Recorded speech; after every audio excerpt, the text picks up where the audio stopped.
আর তখনই সৃষ্টি হয় এক ভয়ঙ্কর পরিবেশ। আসসালামু আলাইকুম রহমতুল্লাহ। মাত্র একটা ঘটনার কারণে নবীজি রেগে গিয়েছিলেন। সেই ঘটনাটা ছিল বনু মুস্তালিকের অভিযানে দুইজন সাহাবীর মাঝে ঝগড়ার মতো পরিস্থিতি সৃষ্টি হয়েছিল, যেখানে একজন সাহাবী ছিলেন আনসারদের মধ্য থেকে, অপরজন ছিলেন মুহাজিরদের মধ্য থেকে।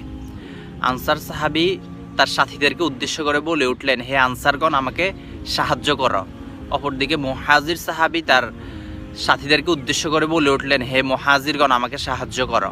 আর তখনই সৃষ্টি হয় এক ভয়ঙ্কর পরিবেশ। সেই সাথে মুনাফিক নেতা আব্দুল্লাহ ইবনে উবাই সেই বিষয়টাকে আরও বেশি উস্কে দিচ্ছিল। নবীজি যখন এটা শুনতে পেলেন, তিনি সাথে সাথে বলে উঠলেন, এটা হচ্ছে জাহিলিয়াতের ডাক, এটা ছেড়ে দাও, এটা দুর্গন্ধযুক্ত।